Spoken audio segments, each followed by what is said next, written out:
আসসালামু আলাইকুম বন্ধুরা, সবাই কেমন আছেন? আজ আমরা আপনাদের নিয়ে যাচ্ছি পৃথিবীর এমন একটি জায়গায় যা এতটাই দূরবর্তী আর একাকী যে সেখানে পৌঁছানোটা প্রায় অসম্ভব। আজকের ভিডিওতে আমরা জানব পয়েন্ট নিমো সম্পর্কে, পৃথিবীর এক রহস্যময় এবং চরম বিচ্ছিন্ন স্থান যেখানে মানুষ কখনোই পা রাখেনি। তো চলুন পয়েন্ট নিমো নিয়ে আমাদের এই অসাধারণ যাত্রা শুরু করি। সবাইকে স্বাগত জানাচ্ছি আমাদের চ্যানেল মননবিন্দু পয়েন্ট অফ থটে। ভিডিওটি শুরু করার আগে চ্যানেলটি সাবস্ক্রাইব করে পাশে থাকা বেল আইকনটি ক্লিক করে রাখুন। আজকে আমরা আলোচনা করতে যাচ্ছি পৃথিবীর সবচেয়ে দূরবর্তী, বিচ্ছিন্ন এবং একাকী স্থান সম্পর্কে, পয়েন্ট নিমো। পয়েন্ট নিমো এমন একটি জায়গা যা সমুদ্রের একদম মধ্যভাগে অবস্থিত এবং এর চারপাশে মাইলের পর মাইল জুড়ে শুধু পানি আর পানি। তো আসুন আমরা এই জায়গার রহস্য এবং অনন্য কিছু তথ্য সম্পর্কে বিস্তারিত জেনে নিই। আপনারা কি জানেন পয়েন্ট নিমো ভূগোলের পরিভাষায় অ্যাক্সেসিবিলিটি পোলে অফ ইনঅ্যাক্সেসিবিলিটি নামে পরিচিত।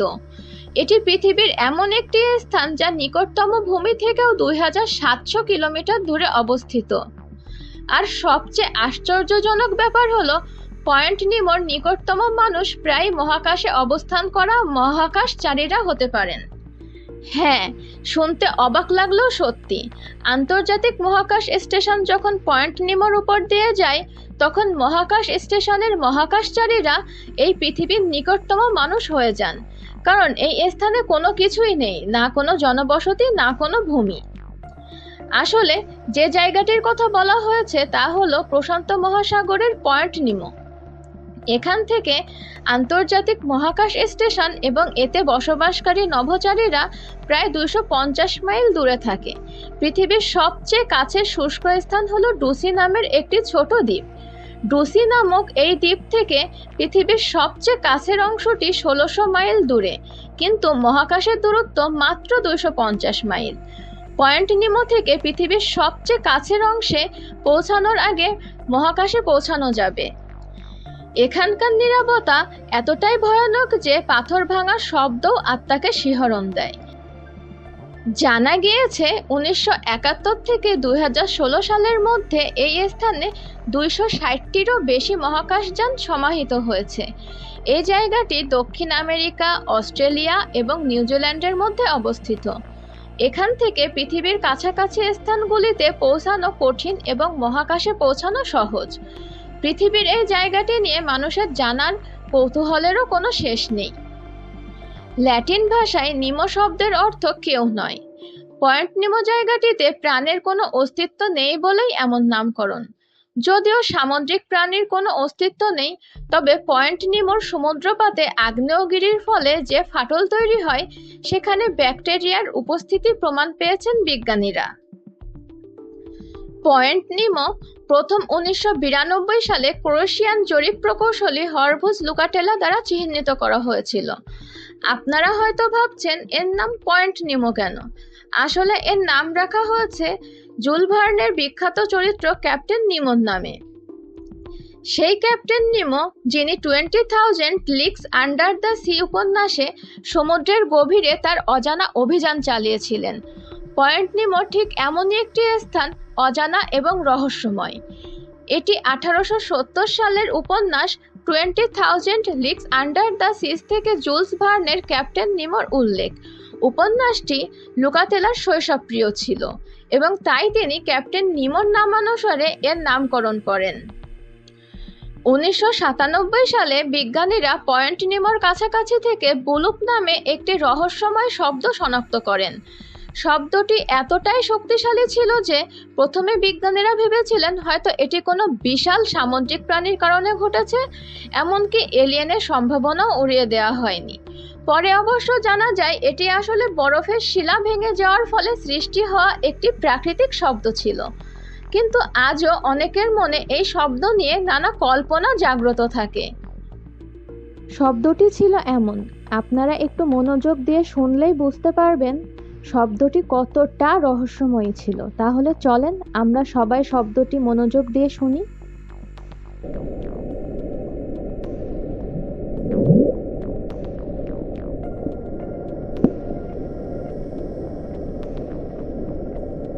বন্ধুরা, ব্লুপ ছিল একটি অতি নিম্ন ফ্রিকোয়েন্সি উচ্চ প্রশস্ততা পানির নিচের শব্দ, যা 1997 সালে মার্কিন national oceanic and atmospheric administration দ্বারা শনাক্ত করা হয়েছিল। 2012 সাল নাগাদ পূর্বে অনুমান করা হয়েছিল যে শব্দটি একটি সামুদ্রিক প্রাণী থেকে উদ্ভূত হয়েছিল। ন্যাশনাল ওশেনিক অ্যান্ড অ্যাটমসফিয়ারিক অ্যাডমিনিস্ট্রেশনের বর্ণনা দ্বারা প্রতিস্থাপিত হয়েছিল যে শব্দটি বরফের বাঁক নেওয়ার মতো হিমবাহের গতিবিধি থেকে উদ্ভূত অটেকটনিক ক্রায়োসিজমের মাধ্যমে সৃষ্ট শব্দের সাথে সামঞ্জস্যপূর্ণ ছিল। আমি ন্যাশনাল ওশেনিক অ্যান্ড অ্যাটমসফিয়ারিক অ্যাডমিনিস্ট্রেশনের লিঙ্ক আমার ভিডিও ডিসক্রিপশন বক্সে দিয়ে দিয়েছি।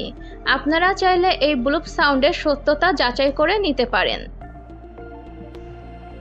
2022 সালে লুকাতেলা ওপেন স্ট্রিট ম্যাপ ডেটার পাশাপাশি গুগল ম্যাপ ডেটা ব্যবহার করে পয়েন্ট নিমোর স্থানাঙ্কগুলি পুনঃগণনা করেন, যাতে তিনি প্রথম স্থানাঙ্কগুলির সাথে এই ফলাফলগুলির তুলনা করেন। Digital chart of the world data ব্যবহার করে গণনা করা হয়। এটি কিন্তু শুধুমাত্র রহস্যময়ই নয়, বরং অনেক প্রকারের ব্যবহারও রয়েছে এই স্থানটির। পয়েন্ট নিমো এমন একটি স্থান যা স্পেসক্রাফট কবরস্থান বা মহাকাশযানের কবরস্থান হিসেবেও পরিচিত, কারণ শত শত উপগ্রহ, মহাকাশ স্টেশন এবং অন্যান্য মহাকাশযান বায়ুমণ্ডলে পুনঃপ্রবেশ করার সময় সেখানে পড়ে যাওয়ার জন্য তৈরি করা হয়েছে, যাতে জনবসতিপূর্ণ স্থানে আঘাত হানার ঝুঁকি কম হয়। বা সামুদ্রিক যেসব স্যাটেলাইট বা মহাকাশযান যাদের কার্যক্ষমতা শেষ হয়ে গেছে, তাদের পৃথিবীতে পুনঃপ্রবেশ করানোর সময় এই নির্জন এলাকায় ফেলে দেওয়া হয়। বিখ্যাত মির স্পেস স্টেশন এবং আরও অনেক মহাকাশযান এখানে সমাধিস্থ হয়েছে। ট্রাফিক আন্তর্জাতিক মহাকাশ স্টেশন 2031 সালে পয়েন্ট নিমোতে বিধ্বস্ত হওয়ার পরিকল্পনা করা হয়েছে। এত বড় একটা জায়গা অথচ আশেপাশে কোনো জীববৈচিত্র্য নেই। এর কারণ হলো এই স্থানটি সমুদ্রের খুব গভীরে এবং এখানে প্রয়োজনীয় খাদ্যের উৎস প্রায় নেই বললেই চলে। তাই বড় প্রজাতির সামুদ্রিক প্রাণী এখানে স্থায়ীভাবে বসবাস করতে পারে না। তো বন্ধুরা, পৃথিবীর এতটাই নির্জন, অচেনা এবং রহস্যময় স্থান সম্পর্কে জানার পর নিশ্চয়ই আপনাদেরও একবার হলেও পয়েন্ট নিমো দেখতে যাওয়ার ইচ্ছে হচ্ছে।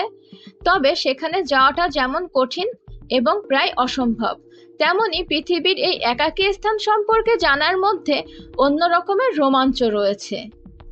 এই ছিল আজকের ভিডিও। যদি ভিডিওটি ভালো লেগে থাকে তাহলে লাইক দিতে ভুলবেন না, এবং আপনারা কি ভাবছেন পয়েন্ট নিমো সম্পর্কে জানাতে ভুলবেন না কমেন্টে। চ্যানেলটি সাবস্ক্রাইব করুন এবং আরও অজানা এবং রহস্যময় বিষয় জানতে। ধন্যবাদ সবাইকে এতক্ষণ আমাদের সাথে থাকার জন্য। দেখা হবে পরের ভিডিওতে। আল্লাহ হাফেজ।